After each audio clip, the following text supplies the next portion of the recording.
Pourquoi aujourd'hui il y a du chamanisme, de l'hindouisme, du taoïsme, de l'animisme, de l'ésotérisme, de l'astrologie, des voyants, des médiums, pourquoi il y a des gens qui sont médiums et pas d'autres, pourquoi il y a des gens qui sont plus sensibles et qui sont capables de voir des choses et pas d'autres. Je vais expliquer pourquoi la Genèse a permis de créer tant de diversité et à quoi ça sert. Ces énergies-là sont en lien avec le panthéon angélique, d'accord? Mais le panthéon angélique déchu. Je vais vous expliquer pourquoi. Mes références, là que je vais citer là à venir, ça va être des informations qui viennent à la fois de la Bible canonique, mais à la fois des apocryphes, parce que je considère que les apocryphes ont leur importance aussi et expliquent des choses qu'on comprend pas bien si en fait elles sont retirées du canon biblique qui a été mis en place au concile de Nicée. Donc c'est pour ça que c'est très très important de pouvoir tenir compte aussi de toute cette culture qui fait partie de la culture générale et qu'il faut connaître. Je vais vous parler de ça parce que c'est important pour moi que vous compreniez que tout ce qui est barreur de feu, magnétiseur, reiki, tarologue, etc. Votre bonne intention n'est pas remise en cause. Vous pouvez faire ça pour le bien et vous allez voir que vous allez vraiment aider des gens et que ça fait que leur vie s'améliore. Mais la réalité, c'est que si cette énergie elle provient justement du panthéon angélique déchu, et je vais vous expliquer pourquoi ça a un lien avec tout ça, vous allez percevoir que vous ne permettez pas aux personnes de rejoindre Dieu, de s'élever dans l'amour et de rejoindre Christ. C'est vrai que les gens comprennent pas, ils disent mais si j'aide les gens, je comprends pas où est le mal, je veux juste qu'ils aillent mieux, je veux juste qu'ils aillent bien. Et en fait, on remet pas du tout en cause votre sincérité. Ça n'enlèvera pas les guerres, ça n'enlèvera pas les maladies. Et en fait, on passe tout dans la semoule et on se rend compte qu'on croit aider les gens. En fait, les gens qui font du magnétisme, du reiki, du soin, qui barrent le feu, etc., ils enlèvent le problème au moment T, mais en fait, la personne, elle va pas résoudre son problème qu'elle a avec les maladies récurrentes, les problèmes relationnels qu'elle a récurrents. Donc, on va juste là en train de mettre des pansements. Les gens qui font du reiki, ils vont avoir souvent les mêmes patients qui reviennent souvent, etc. Parce qu'en fait, ils vont soulager la douleur sur le moment, mais ça va pas forcément résoudre le problème de fond, en fait. Il y a ça, et il y a le deuxième truc, c'est toutes les personnes qui sont médiums, voyants, etc., qui parlent aux défunts, ou qui vont tarologues, ou qui vont dire des choses sur l'avenir, ça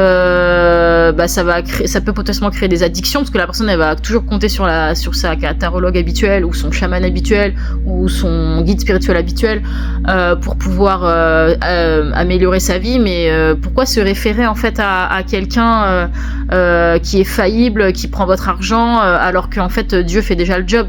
Parce que les personnes croient que Dieu fait pas le job et les personnes pensent que c'est pas aussi efficace de prier Dieu parce que les prières elles vont pas, on va pas y répondre comme ça au tac, alors que le guide spirituel humain, lui, il va pouvoir forcer un peu le truc et que ça marche plus rapidement et plus concrètement. Mais vous pensez que c'est gratuit ça? Je veux dire, l'argent que vous donnez, c'est pas la seule paye que vous allez sacrifier en fait.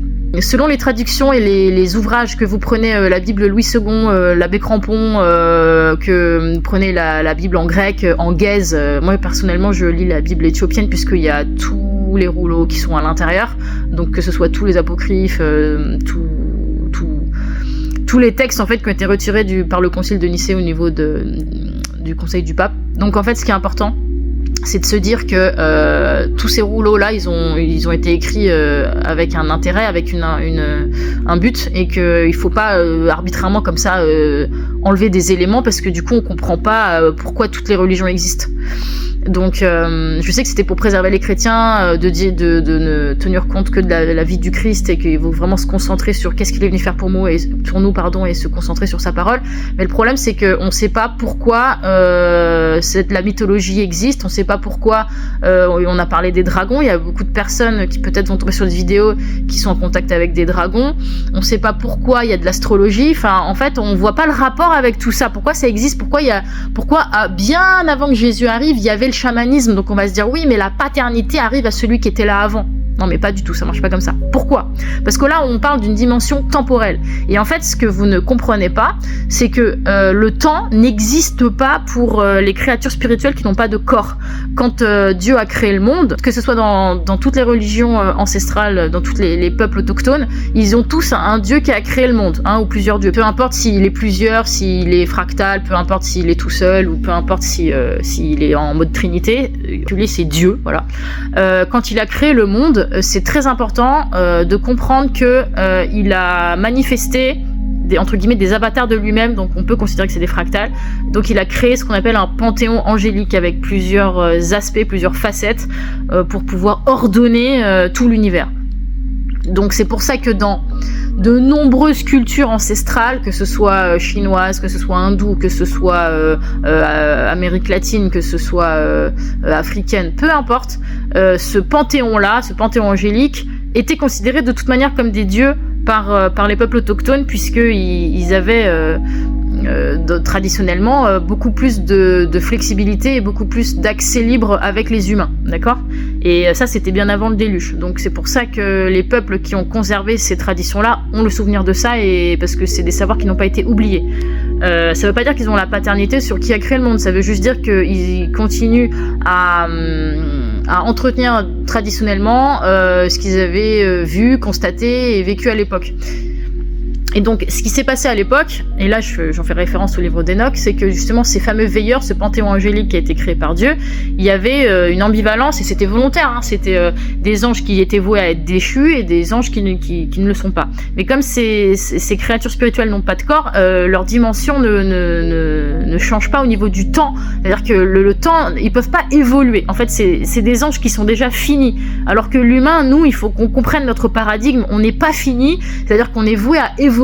On naît, NAIT, on meurt, et entre le moment où on est et où on meurt, on a évolué spirituellement. Comprenez bien que le panthéon angélique ne peut pas évoluer spirituellement. Il est déjà complètement abouti au moment où il est créé par Dieu. D'accord ? Très très important. C'est extrêmement important de comprendre ça.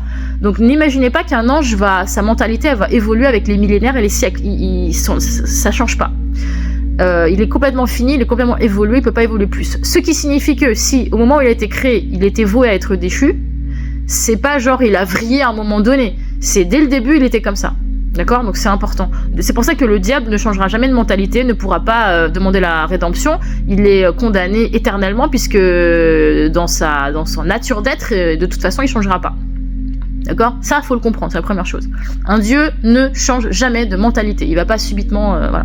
Et si vous lisez des mythologies où il y a des dieux qui ont changé d'avis, ce n'est pas parce que c'était des dieux, c'était parce que c'était des titans qui étaient croisés avec des humains. Et là, on part sur quelque chose où certaines personnes ne vont pas croire ce que je dis. C'est pas grave. Moi, je ne fais que de relater de la documentation pour votre culture générale.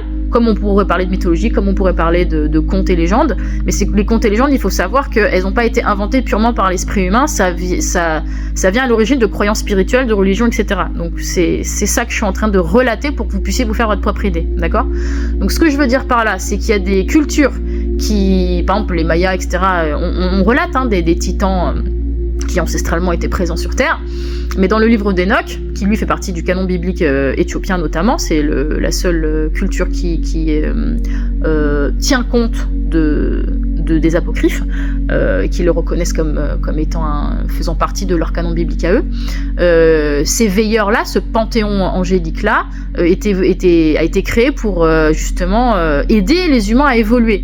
Mais certains ont pris des décisions un peu trop radicales, qui ont fait en sorte qu'ils ont enseigné en fait aux humains des connaissances qui justement transcendaient le temps. C'est là que la divination est apparue, puisque comme eux en fait sont hors temps, ils voient le passé, le présent et le futur. Puisque nous on a un peu des œillères, on voit que le présent, on peut se souvenir du passé aussi. Encore que on n'a pas une mémoire infaillible, alors que les anges ont une mémoire infaillible. Et puis on voit pas le futur, sauf si on fait appel ou on a des capacités de naissance ou qu'on apprend à le faire. Alors les capacités de naissance, pareil, c'est un terme un peu biaisé parce que ça peut être dû à la ligne ancestrale, à la ligne des ancêtres d'une famille ou d'une personne. Vous constaterez qu'autour de vous, vous avez peut-être des personnes qui ont des capacités et qui disent qu'ils l'ont de mère en fille ou familiale. Oui, c'est possible, parce que si on prend en compte le livre d'Enoch et qu'effectivement il y avait des anges déchus, du coup qu'on appelle des démons maintenant, qui ont fusionner avec certains humains pour créer des titans. On parle à échelle ADN, hein. Évidemment qu'une femme humaine peut pas se reproduire avec un titan qui fait 30 mètres de haut, c'est pas possible. C'est comme si vous voulez reproduire une souris avec un éléphant. On va plutôt parler de généticiens, savants, etc. si vous voulez avoir un vocabulaire un peu plus terre à terre. Donc ils ont réussi à créer en fait des créatures qui peuvent être mythologiques aujourd'hui, puisqu'elles n'existent plus, hein. Avec le déluge tout a été détruit évidemment. Ces créatures-là en fait, elles ont voulu EP un peu, faire évoluer les humains, mais d'une façon qu'ils n'étaient pas en capacité à l'époque de le faire. D'ailleurs, c'est pour ça que ça a été proscrit et qu'aujourd'hui dans la Bible, il est formellement interdit de faire de l'astrologie, de faire du tarot, de faire des arts divinatoires, d'utiliser des pouvoirs particuliers, etc. Parce que là, ça c'était des capacités que possédait le panthéon angélique et qui devait utiliser ces capacités-là pour intercéder en la faveur des humains, mais les humains n'ont pas la sagesse en fait d'utiliser ça. Et c'est pour ça qu'aujourd'hui, il y a beaucoup de relations à l'argent par rapport à tout ça. C'est-à-dire qu'il y a des personnes qui en font un business. C'est pour ça qu'il y a des gourous maintenant qui sont idolâtrés. Et c'est pour ça que l'idolâtrie est interdite aussi. Donc toute la parole de Dieu, tout ce que la Bible recommande, c'est justement pour éviter qu'on fasse des choses qu'on peut pas faire. Après, vous me direz, oui, mais alors, du coup, si les anges déchus nous ont appris des choses, c'était pour notre bien. Bah, vous voyez bien que c'est pas le cas, parce que si c'était vraiment le cas, il y aurait pas autant de souffrances sur Terre, il y aurait pas autant de guerres, et toutes les capacités spirituelles qui sont utilisées aujourd'hui, ésotériques, etc., n'ont pas forcément permis le salut de l'âme humaine. Donc, je pense que ça nous a plus... C'est comme si on donnait une clé de Formule 1 à quelqu'un qui a pas le permis et qui fait le fou. On sait pas l'utiliser, faut arrêter d'avoir un ego spirituel et de croire que ça y est, on maîtrise tout. Après vous me direz, non mais moi je connais des personnes qui travaillent à l'hôpital, ils sont barreurs de feu, ils aident vraiment les gens, ils maîtrisent vraiment leurs dons et ils aident vraiment, c'est des rebouteux, ils travaillent gratos, ils sont bénévoles. Encore une fois, je vous rappelle que on n'est pas là pour remettre en question la sincérité des gens. C'est pas une histoire de sincérité ou de arnaquer les gens. On sait que la blessure elle est factuelle, on peut faire une IRM, on voit qu'effectivement le corps s'est amélioré, etc. Et dans le livre d'Enoch, il est bien écrit que oui, effectivement, en utilisant ces pouvoirs-là qui appartenaient aux anges, oui, effectivement, il y a une vraie amélioration du corps physique, il y a une vraie amélioration de la psyché, mais ça n'a absolument rien à voir avec le salut de l'âme. C'est-à-dire que vous pouvez demain utiliser la médecine, la technologie, ça reviendra au même. C'est-à-dire qu'on peut même se passer justement des pouvoirs angéliques parce que justement la technologie permet que ce soit la chirurgie réparatrice, les nouveaux médicaments. Il faut savoir que dans le panthéon angélique, il y en a qui ont appris la pharmacopée. Ça veut dire que la science, la médecine, les hôpitaux, etc. viennent de savoirs d'anges déchus. Vous voyez le truc de ouf? Ça va jusque là en fait. Alors attention, ça explique aussi pourquoi certains témoins de Jéhovah ou certains Amish ou certains branches anabaptistes refusent la transfusion sanguine ou le don d'organes parce que justement c'est un rapport aussi avec le fait que la spiritualité et l'âme est en rapport avec le sang et que quand on mélange le sang, du coup ça peut aussi perturber le salut de l'âme au moment où on meurt. Donc il y a cette partie-là de croyance, mais il y a aussi la croyance du fait que on va s'éloigner en fait de la parole de Dieu, on va s'éloigner en fait de la relation qu'on doit avoir avec Dieu parce qu'on va s'apercevoir qu'on arrive à s'occuper tout seul entre nous, à évoluer de notre vivant sans avoir besoin de Dieu puisqu'on a la technologie, puisqu'on a l'ésotérisme, puisqu'en fait on a trouvé des outils techniques qui fonctionnent, qui sont vérifiés scientifiquement. Et aujourd'hui la science se cache derrière la laïcité parce que justement on n'est plus dans des croyances, on est sur des choses vérifiables, on est sur des choses qu'on peut mesurer mathématiquement et qu'on peut prouver. Et la preuve, c'est aussi justement quelque chose qui nous rassure, mais ça veut pas dire que c'est bon pour le salut de notre âme. Aujourd'hui, cette vidéo, elle est là pour distinguer le salut de l'âme, donc qu'est-ce qui se passe après la mort, qu'est-ce que vous méritez d'avoir, qu'est-ce que vous pouvez obtenir après la mort, et qu'est-ce que vous avez obtenu à travers toute cette science, que ce soit occulte ou technologique ou scientifique, dans votre vivant, d'accord ? Donc, je suis pas en train de dire que les chamans doivent arrêter de croire en leur propre Dieu ou que les scientifiques doivent arrêter de faire de la recherche. Je dis juste que vous, si vous souhaitez, ça dépend de votre objectif de vie, si vous souhaitez le salut de votre âme, il n'y a que la parole de la source créatrice qui elle-même a créé tout le panthéon angélique. Donc si vous idolâtrez des anges ou l'œuvre de certains anges qui ont été enseignés aux humains, ça n'est pas louer Dieu. C'est comme si vous allez prier en fait quelqu'un qui vous a soigné plutôt que Dieu à travers cette personne qui a agi. voilà, si j'écris avec un stylo, on va pas remercier le stylo, on va remercier celui qui a écrit. Donc là c'est pareil, si vous remerciez la science, si vous remerciez l'astrologie, si vous remerciez votre don de magnétiseur, vous remerciez le stylo, vous remerciez pas le créateur, d'accord? Sachant qu'en plus, je vous rappelle quand même que si on a l'interdiction de faire ce type de pratique, c'est justement parce que ça a conduit l'humanité à sa chute, parce que ces pouvoirs-là nous ont donné la croyance que ça nous suffisait pour être heureux dans notre vie, et du coup que croire en Dieu ça n'était pas utile. Et c'est ça le problème, c'est que Dieu a créé l'humain pour relationner avec lui, pour le chérir, et comme dans l'Ancien Testament visiblement c'était pas bien compris, il a envoyé Christ pour faire des miracles dans le monde réel, pour qu'on puisse avoir les preuves que justement qu'on demandait depuis le début. Cette science qui demande des preuves en permanence, du coup il a intercédé en envoyant Christ. Il y a aussi une deuxième chose, c'est que les anges déchus ont tellement de pouvoir sur le monde. Je sais que c'est permis par Dieu et qu'on pourrait dire que c'est injuste qu'ils fassent ça, mais en même temps, Adam et Ève, vous connaissez son histoire, par leur libre arbitre, ils ont voulu accéder à la connaissance, ils l'ont eu. On veut accéder à la liberté de la connaissance et faire tout ce qu'on veut, on l'a eu. Mais à nos risques et périls. C'est un peu ce qui s'est passé avec la chute du Jardin d'Éden. Enfin de Adam et Ève du Jardin d'Éden, c'est que justement on a désiré avoir cette liberté de tout connaître, le bien, le mal, d'avoir des pouvoirs, des capacités, et de pouvoir ne pas être limité, d'être des êtres le moins limités possible. Mais si on demande d'être illimité, derrière faut assumer les conséquences. Et donc ces conséquences-là font que du coup on vit avec tout ce panthéon d'anges déchus qui peuvent agir ou par infestation, donc à travers des pensées, des croyances, ou par vexation, donc où on va avoir des blessures physiques en fait, des afflictions, ou par obsession où on va avoir des troubles psychiques très importants, ou enfin par possession, où là c'est vraiment le stade ultime où il y a pas de cas de possession qu'on peut voir de tous les jours comme ça, parce que c'est vraiment le stade ultime où là on le reconnaît justement, où les gens ont une aversion, sont vraiment antithéistes, ils ont une aversion pour tout ce qui est christique et tout ce qui est sacré, et qui vont essayer de pouvoir manipuler ou proposer des pouvoirs ou utiliser des pouvoirs assez conséquents pour éloigner de Dieu, puisque les anges déchus sont condamnés éternellement par Dieu. Donc du coup ils considèrent que puisque c'est comme ça, les humains vont les entraîner avec eux, parce qu'ils ne veulent pas que les humains accèdent à Dieu alors qu'eux ne peuvent plus accéder. Libre à vous de faire vos choix, puisqu'en fait nous en tant qu'êtres humains on est obligé de respecter ce que Dieu nous a accordé quand on l'a demandé, c'est que on veut un libre arbitre, on veut le choix de croire en ce qu'on veut, d'accord?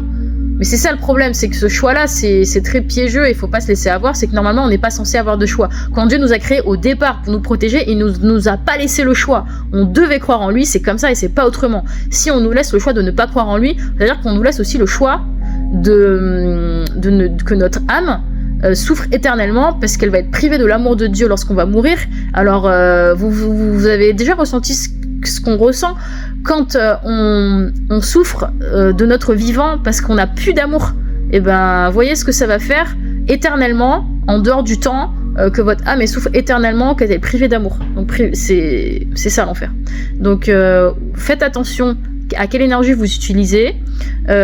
Si vous êtes astrologue, que vous faites des arts divinatoires, que vous parlez à des défunts, etc., normalement c'est des savoirs qui ne sont pas permis aux humains. Et si vous voulez être certain d'avoir la vie éternelle et de suivre ce qu'a recommandé le Christ, et de pouvoir retrouver cet amour quand vous mourrez, l'amour éternel et la vie éternelle, il ne faut pas utiliser des capacités qui ont été enseignées par les anges déchus. Alors je vous dis pas de pas aller à l'hôpital et je vous dis pas de pas aller voir le médecin, mais mesurez aussi ce que vous faites, à la hauteur de ce que vous faites, et ne vous frottez pas à de l'occultisme, à des savoirs rebouteux ou à des arts divinatoires, à partir du moment où normalement Dieu ne le permet pas, et ça nous empêche aussi qu'il intercède en notre faveur, puisqu'il va considérer qu'on veut se débrouiller sans lui. C'est ça en fait le grand problème qu'on a aujourd'hui, c'est que les gens ils veulent guérir plus rapidement en utilisant des solutions plus rapides, quoi. Ça va être de la sorcellerie, ça va être je ne sais pas quelle chirurgie, etc. Mais sur le long terme, en fait, ça ne va pas forcément résoudre le salut de l'âme. Donc, moi, à titre personnel, quand je tombe malade, oui, je vais chez le médecin, je vais pas prier pour essayer de comprendre ce qui s'est passé. Mais le fait est que c'est quand même un cercle vertueux parce que plus je vais prier, moins je vais tomber malade. Alors que à l'époque, quand je prenais par exemple une guérisseuse quand j'étais malade, elle me guérissait tout de suite. Mais derrière, j'avais des conséquences que je voyais pas le rapport, mais en fait, ça m'avait plus plombé sur d'autres sujets. Et après, vous allez me dire, bah oui, mais peut-être que c'est pas à cause de ça et tout. Bah en fait, franchement, depuis que j'ai tout arrêté, tous les problèmes annexes ont disparu. Que c'était des problèmes relationnels, c'était je faisais des cauchemars, bah tout ça, ça a disparu parce que justement, j'ai arrêté de compter sur tout ce qui est voyant, rebouteux, etc. Je n'en ai plus besoin et en fait je trouve que plus on prie, au début la prière ça va pas marcher parce que c'est le temps que comme quand on fait du sport où on voit qu'on perd pas de poids, mais au bout de plusieurs mois, à partir du moment où on prie plusieurs heures par jour, oui plusieurs heures par jour parce qu'on peut prier pendant qu'on fait du sport, on peut prier au lieu de regarder la télé, on peut prier quand on n'arrive pas à s'endormir le soir, donc en fait les heures elles sont vite avalées en fait. On se rend pas compte comme ça, je dis pas qu'il faut rien faire en plein milieu de la journée, mais on peut prier même quand on va prendre sa douche, on peut prier quand on marche dehors, quand on fait du vélo, donc en fait on peut faire plusieurs choses en même temps. Et votre vie va vraiment se modifier avec le temps. Vous n'allez pas vous en rendre compte au début, mais en fait vous allez vous rendre compte qu'il y a plein de synchronicités, etc. Mais c'est pas des synchronicités parce que vous allez me dire oui mais moi j'ai des synchronicités aussi quand je crois pas en Dieu, mais en fait vous allez vous apercevoir que sur le long terme, sur les années, ça n'a rien à voir. C'est vraiment quelque chose qui va vous faire à la fois, c'est multifactoriel, vous allez à la fois avoir la paix dans votre cœur, vous allez à la fois attirer des fréquentations qui sont saines et des personnes, et vous allez vous apercevoir que vous allez perdre tous vos amis qui avaient potentiellement des intérêts autres ou des trucs un peu obscurs ou quoi. Vos fréquentations vont changer et en fait c'est vraiment des transformations qui sont spectaculaires sur le long terme.